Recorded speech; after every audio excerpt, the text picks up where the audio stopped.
तो मेरा जो नेक्स्ट स्टेप है, अभी तक टोटली बूटस्ट्रैप्ड कंपनी है, हमने किसी से फंडिंग नहीं ली, हमने किसी बैंक से लोन नहीं लिया। बूटस्ट्रैप कंपनी वो होती है जो कि कहीं से फंडिंग नहीं लेती, कहीं से लोन नहीं लेती। बूटस्ट्रैप मतलब आपने खुद पैसा लगाया, खुद पैसा लगाया, यस, कोई वेंचर, हाँ, कोई भी इन्वेस्टर नहीं है आपका, कोई वीसी नहीं है, कोई भी नहीं है, कुछ भी नहीं। अब नेक्स्ट स्टेप क्या है कि 2 मिलियन 4 मिलियन 5 मिलियन शायद आप as a bootstrap company achieve कर भी लो, but when you need to play in the big leagues, $100 million company, $50 million, $500 million, that is where you need to now go out, क्योंकि $500 million किसी के bank में नहीं पड़े होते इजीली, ठीक है ना, होते होंगे लाइक इलॉन मस्क के शायद पड़े हों, लेकिन बाकी लोगों के इतनी आसानी से पड़े नहीं होते। तो you always need to go out to the VCs, to other investors, ठीक है, तो उधर पिच करके आपको। तो अब मेरा जो नेक्स्ट स्टेप इसमें होगा, नॉट राइट नाउ, 1-2 साल में इसको और फर्दर ग्रो करना चाहता हूँ सेम फॉर्मेट के ऊपर।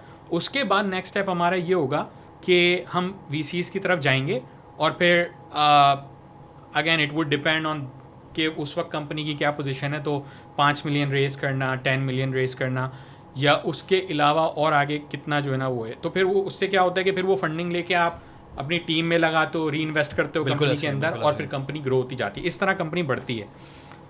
और वो बड़ा क्रिटिकल डिसीजन होता है दानियल, क्योंकि you may have heard about different brands के पाकिस्तान से जा रहे हैं, ठीक है, आपने देखा करीम ने शायद आई थिंक क्लोज कर दिया ऑपरेशन, राइट, और एयरलिफ्ट हमारे पास एक और एग्जाम्पल थी।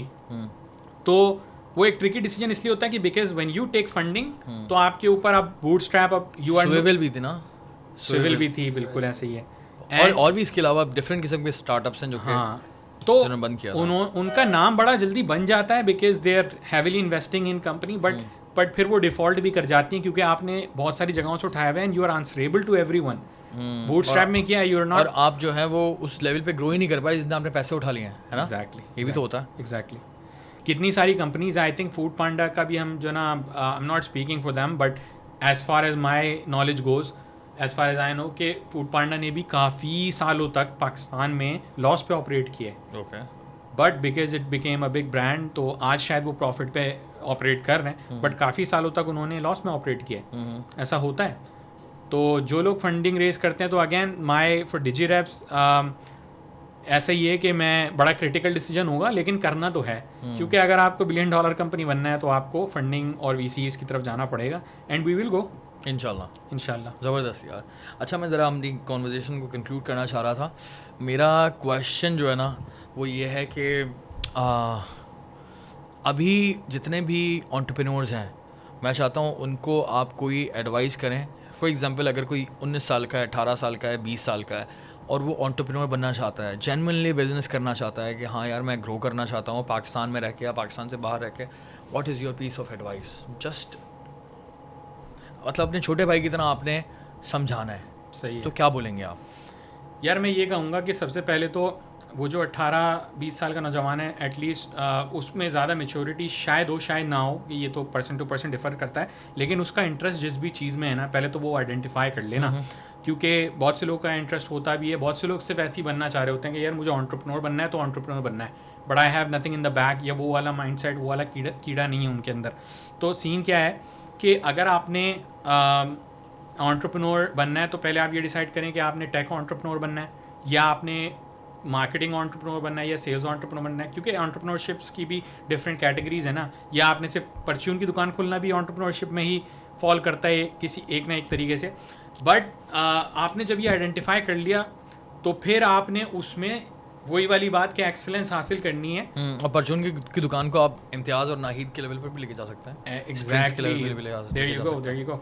तो बिल्कुल ऐसा ही है कि आपने उसके अंदर एक्सेलेंस हासिल करनी है। मैं यहाँ पे कोट करना चाहूँगा, NCR में जब मैं था तो हमारे एक टीचर थे नादिर हम्माद, अकाउंटिंग के सर थे, उनसे हमने एक दफ़ा जाके पूछा कि सर आगे सर क्या करें, क्योंकि उस वक्त तो पता नहीं था ना आगे क्या करना है, सर आगे क्या करें अकाउंटिंग में, क्योंकि वो अकाउंटिंग के सर थे।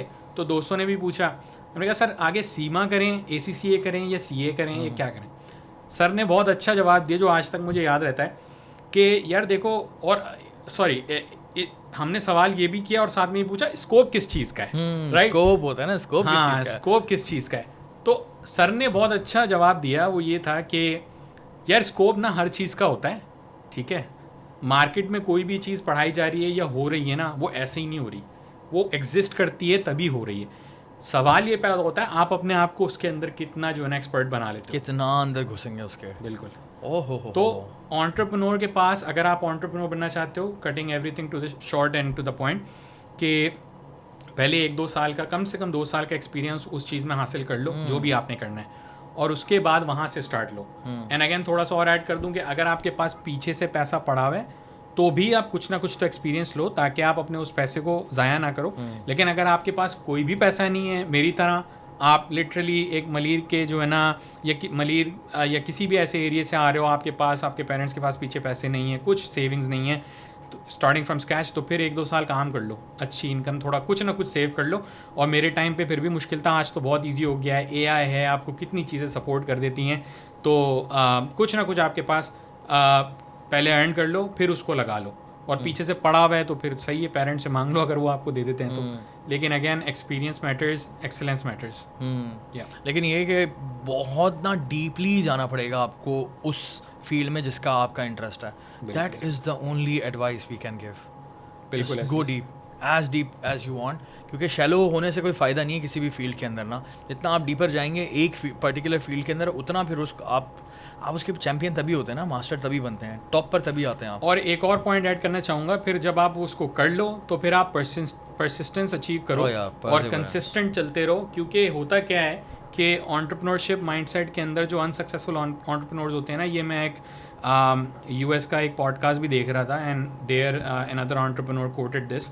तो I am just gonna basically summarize the same thing अपनी लैंग्वेज में, कि साइकिल होता है ये, एंटरप्रेन्योरशिप का कीड़ा होता है, उसके बाद वो आगे जाता है, अचीव करने की कोशिश करता है, अचीव नहीं कर पाता है, स्ट्रेस में जाता है, फिर वो वापसी जो है ना स्ट्रेस में, डिप्रेशन में आ जाता है, और फिर वो कोई और चीज़ अडॉप्ट कर लेता है, उस चीज़ को छोड़ देता है, फिर वो जीरो पे आ जाता है। मतलब न्यू फील्ड ना, मतलब ये यार ये वाला बिजनेस चल रहा है, इस पे आ जाऊँ, फिर वो सर्किल घूमता रहता है। तो उसमें बहुत ज़रूरी है कंसिस्टेंसी, कि ठीक है मैं ये भी नहीं कह रहा आप 5 साल लगा दो, लेकिन 1 साल 2 साल तो लगाओ ना उसके ऊपर, उसके बाद भी कुछ नहीं हो पा रहा तो ठीक है फिर शायद। यार इट डिपेंड्स बेसिकली कि आपका एक्सपीरियंस क्या है। हम ये भी नहीं कह रहे कि never give up and always stay in that field, ऐसी फील्ड जिसका आपको लग रहा है आपका कोई इंटरेस्ट भी नहीं बन रहा, आपको लग भी रहा है उसको आप कुछ बन नहीं पा रहा, तो कभी ना कभी आपको गिव अप करना पड़ता है एक सर्टेन पॉइंट पर आकर, बट